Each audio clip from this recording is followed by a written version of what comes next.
Hello out there, everyone. Miyabi. And we're continuing with episode 2 of Bully Me More. Oh, and if you just joined us, you're welcome. Glad you made it here. I hope y'all enjoy yourselves. And always remember, the most important character is you, the reader. And I'm playing as... Obelisk the Tormentor! Let's get started.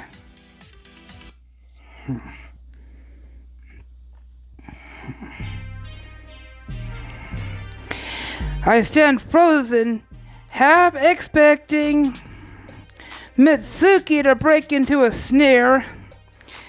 When the silence drags on, I realize she's serious. I don't understand.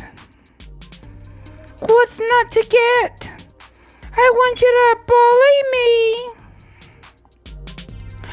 Her eyes betray a glimmer of euphoria along with a desperate yearning. I've always dreamed of being bullied, but I never found the right person until now. You're the perfect candidate, Obelisk the Tormentor. Well, can you keep on... You can keep on looking because I want no part of this. Come on, it'll be fun. Think of it as a payback for all the things I've done to you. When she reaches out for my hand, I wrench it away. No! You stay away from me. Hey, where are you going? I ignore her cries and retreat to the safety of my bedroom. After a sleepless night, I drag myself to school the next day. Maybe the whole encounter was just a fever dream. Good morning, Obelisk. Ready to seize the opportunity by scruffing of the neck? As always, she smiles, pierces even the gloomiest moods. I find my eyes drawn to the keychain dangling on her bag. The sign of it brings another wave of somber reflections. Why did I have to choose a rabbit of all things? Hello? Anyone home? Sorry. She regards me closely. Are you all right? I tried calling you about the homework assignment last night, but you didn't answer. Oh, better for kissing. Had an early night, huh? Oh, yeah, exactly. What's come over you? You look like you've seen a ghost. Or worse, Mitsuki. When she flashes a wry smile, I muster one in response. She was certainly haunting my dreams last night. How should I respond? To be honest, I feel like crap. I knew something was up. You didn't have an early night at all, did you? Let me guess, more of those laptop unboxing videos? Believe it or not, I didn't watch anything last night. I give a weary sigh. You ever have days when you just not all there? Like you're just floating along in a daze? She nods sympathetically. Sounds like a delayed case of the Monday-itis. I'm telling you, this wouldn't be happening if you just gotten another dog like I said. How many times do I have to go over with you?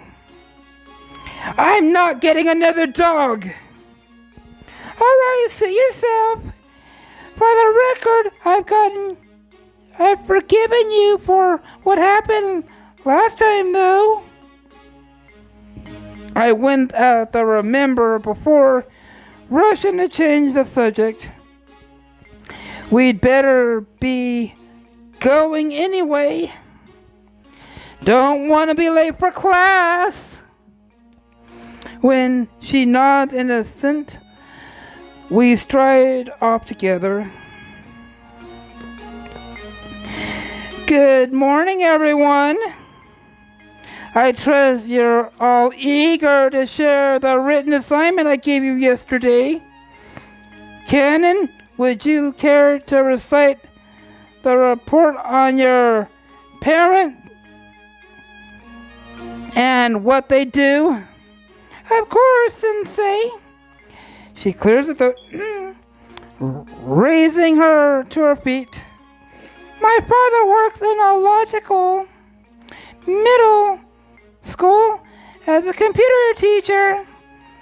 He's really good with new tech, but he can also teach science and English.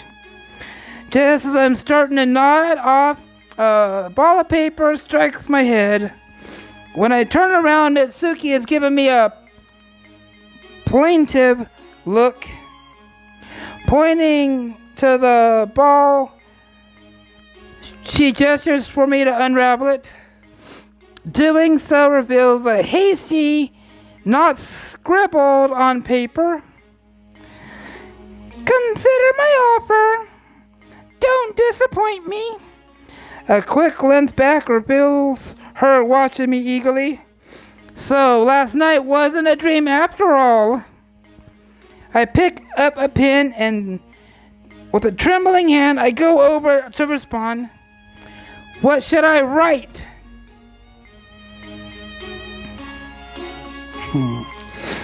After scribbling down I'm still thinking, I crumple up the paper and toss it back. I watch from the corner of my eye as she reads it and murmurs in response. Take as long as you want. Not knowing is sweet torture. Why did I engage her panties like that? This was the perfect chance to shoot her down. Troubled by the implication, I turn back to the front. When lunchtime arrives, I can only watch as Mitsuki torments yet another poor student. So where's the drink? I'm sorry, Mitsuki. I forgot to stop by the konbini store on the way, so... What a pathetic idiot you are. You know what that means.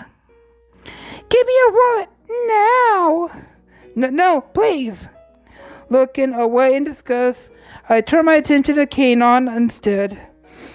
You know I'm glad Ken-sensei asked me to recite my paper. Talking about my father made me appreciate all the things he does for me. He's one of the nicest people I've ever met, that's for sure. Once again, she frowns at the worry note that creeps into my voice. You're still out of it, huh? She ponders for a moment, only for her face to suddenly light up. Say, how about we grab some cake on the way home? It'll be my treat, just like the good old days. Despite my exhaustion, her enthusiastic smile makes the offer impossible to resist. Maybe a nice thick slice of strawberry shortcake is just what I needed anyway. Well, what do you say? Tutorial. You're about to make your first premium choice.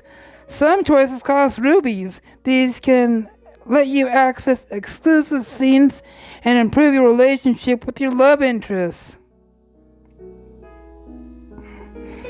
Hey, you had me at cake. Grinning from ear to ear, she reaches across the table and pats me on the shoulder. I knew you wouldn't be able to turn that down. The moment classes are over, we'll head straight there. A few hours later, we arrive at our favorite pastries. Pick whatever you like.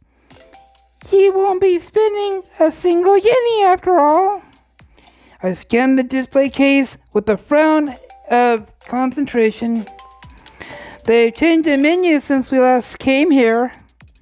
Better stick to the classics. Besides, I've had a craving for strawberry shortcake since you suggested this. She nods in approval. Say no more. Why don't you grab us a table while I order?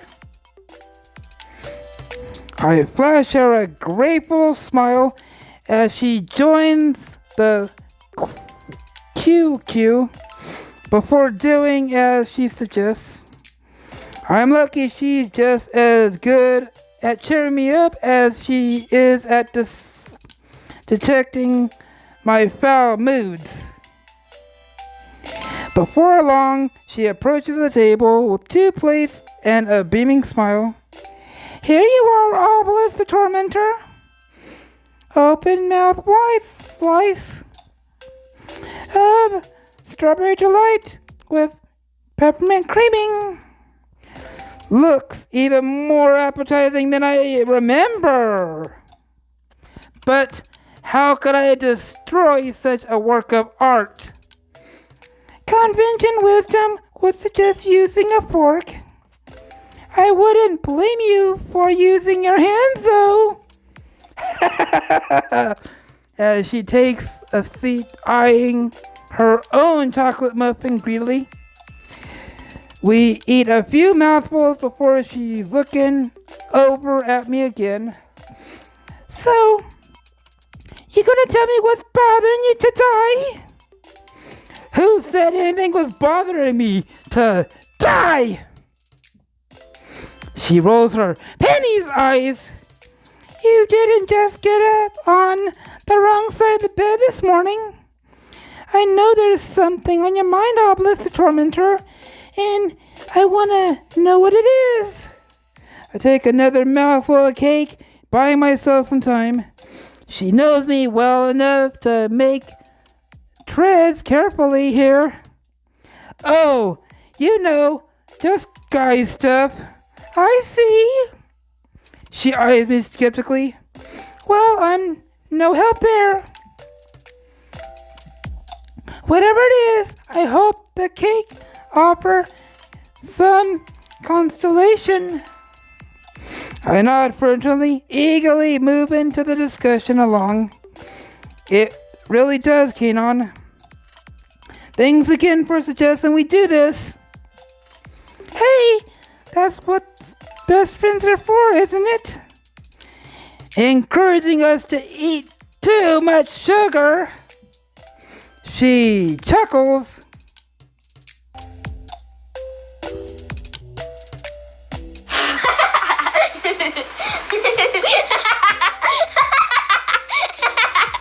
Don't joke.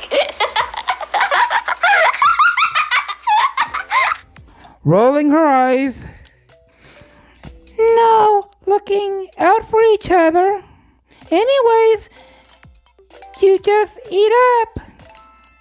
You'll need all the strength if you're going to turn the tables on Mitsuki.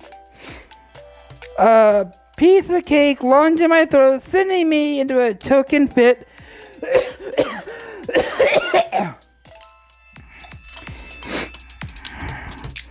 Are you alright, Obelisk?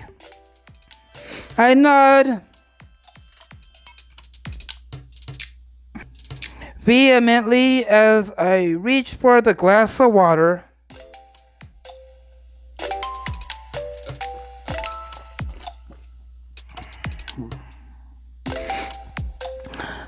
Was it something I said? After washing the morsel down, I shake my head. No, you're good. This cake is just so good I forgot to chew properly. Well, I'm glad you liked it. Let's come back again soon. Only next time you're paying. I shrug with a warm smile. I guess it's only fair. Besides, I've already got my eye on that red velvet cake. Before long, the 2 empty plates are sitting between us. Phew, I'm stuffed. If yours was as good as mine, I'm not surprised. Then again, food always tastes better with good company. I was just thinking about the same thing, Cake Buddy. She holds my gaze with a relentless smile. Cake Buddies. Too corny? I shake my head as her smile falters. No, I was just thinking that I could get used to that. Laughter, and how lucky am I to have a friend like her. Pennies! On the way home, I hear a familiar voice. She got you too, huh? I'm sorry. You normally walk home. Yeah, but I'm guessing you don't. He rubs the back of his neck grimacingly. Mitsuki took my wallet along with my commuter pass. Man, tough break. That's not even the worst part. Today is my mom's birthday, you see. I was supposed to buy her a present, but with my allowance gone, his shoulders slumped in defeat as he trolls off with a sigh. Anyway, I better get going. It's going to take me an hour to walk home. As I watch him trudge away, I clench my hands in anger. It's about time someone stood up to that evil witch. I take out my phone and redial the last number, not even letting her answer when it connects. All right, I'm in. Tell me what to do. Later that evening, I find myself staring up in awe at the grand house standing before me. I guess she really is used to getting her way all the time, if she grew in this privilege. I was starting to think you might have chickened out. Startled, I shrugged menacingly. Nice place you got here.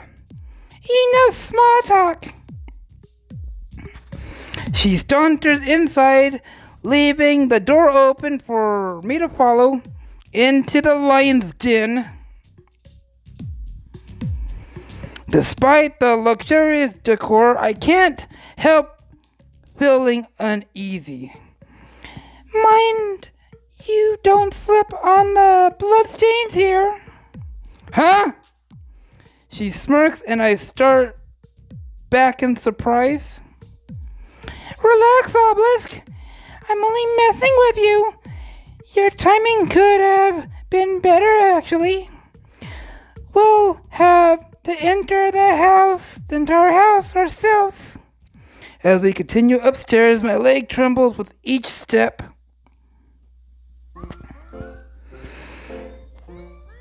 Any trepidation gives way to disbelief at the moment we enter her Penny's bedroom.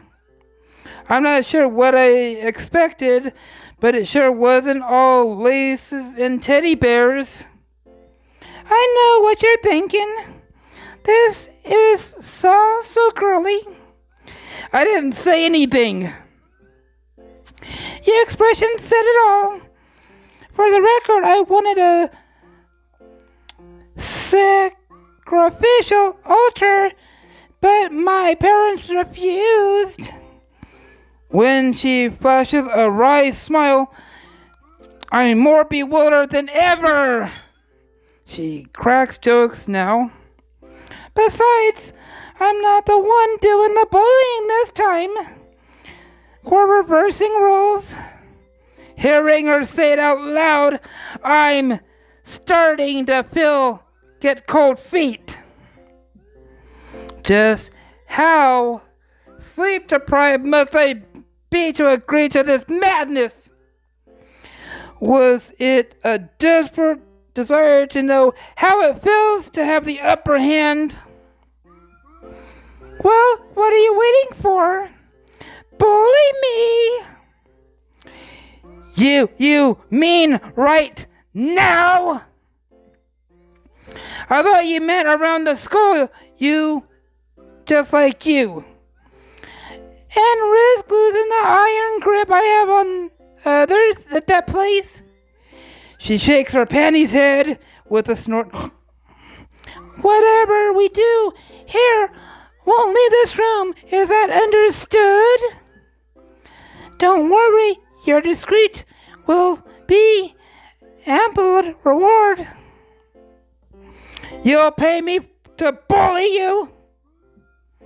Well, I'm certainly not paying you for your rich conversation. She glances over at the clock impatiently. We've wasted 5 minutes already. So far already. Sorry, but I'm new to all this. She shrugged dismissively. Just think about how I treat you, and then do the same to me. Secretly, you're familiar soon enough being bullied by now. With that, she seems to transform before my very eyes, where the merciless tyrant once stood, a demure girl cowering before me instead. Oh, please, Obelisk, be gentle with me. It takes me a moment to realize she's trying to intimidate roleplay. Even then, she still can't help being manipulative. Well, it's about time she got a taste of her own medicine.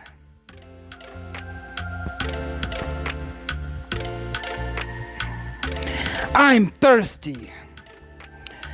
Fetch me a drink. Yes, Obelisk. She nods eagerly, rushing out of the room down the stairs. A few minutes later, she returned with a glass of lemonade. I made this fresh just for you. I take a sip, only to twist my face in disgust.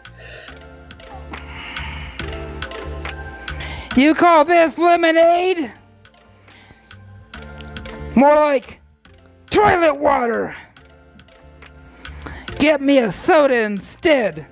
Of course, coming right up. She makes another frantic trip to the kitchen and back. 1 can of soda, just like you requested. I'm not thirsty anymore. I throw it in the trash. She inhales sharply before character as her eyes regain their defiant gleam. All right, I'm getting bored. You should choke me now. Choke you? Sorry, count me out. As I start to turn, she throws herself in front of me. No, wait. I'm not suggesting you to do it for real, obviously. Just enough to sell the idea. Like in pro wrestling. She raised her eyebrows, scorn before shrugging instant. Remember when I choked the senior for hitting me with a baseball. Do it like that, only not for the real this time. She cranes her head back to reveal a marble smooth expanse on her throat. Come on, it's easy. Just put your hands around my neck like this. Closing the gap between us, she grasps me by the wrist before raising them slowly. When she presses my hand on her neck, the warmth of her skin sends my heart racing. What should I do? I can't believe I'm doing this. She nods as I mold my hands to the contours of her throat. Even with such a light touch, I feel her pulse raising beneath my fingers. All the while, she stirs up with a gleeful smile. Do your worst, Obelisk! You're such a waste of oxygen, Mitsuki. Her eyes light briefly before she brings a look of terror. Oh, please have mercy. I'll do anything you ask. Here, take my allowance. I shake my head gravely. How about my bento then? Please, I'll do anything. Even become your slave. Just don't choke me. She makes a show of clenching at my hands before they loose they are. It's reassuring to know that I don't have to be me to hurt even her. There are plenty of others who might sorely tempted. Could that be why she chose me in the first place? Please, let me go. I can't breathe. Let you go? No, I don't think so. I'm just getting started. Whatever line I draw, the physical harm doesn't seem to apply when it comes to hurling insults. After all, nobody said I could enjoy this role myself, right? You're the biggest loser in the entire school. Yes, I am. You're a witch and a harpy. Worse, Shirley. You don't deserve any friends. That's why I'm all alone. From now on, I want you to call me Master. What?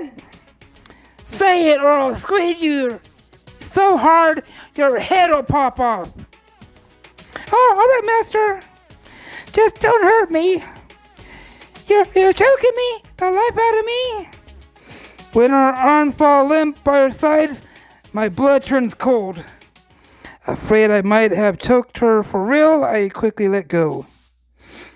She crumples to the floor, her hands clenched to her throat. Oh, please, don't tell me I actually gone and... A wave of relief washes over me as she flashes a grin. Not bad, Obelisk. Or should I say, Master? I'd rather you didn't. We're not pretending anymore. You're right, it's getting late. Same time tomorrow then? Don't count on it. I showed her my way past, only to pause in the doorway. Good night, Mitsuki. When a cold breeze whisks up on the way home, I slip my hands in my pockets.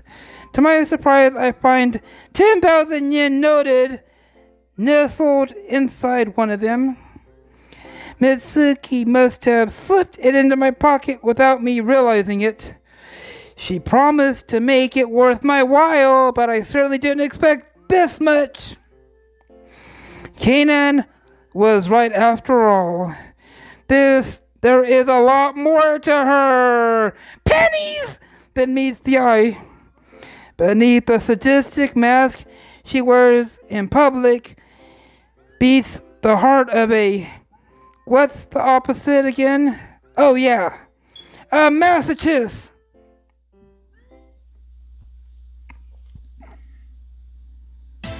All right, everyone. I'm going to end up this episode. If you all like the video, do me a favor and punch the like button in the face like a boss and high fives all around. Oh, and if you just joined, you're welcome. Glad you made it here, and I hope you all enjoy your stay. And always remember the most important character is you, the reader. May I be signing out.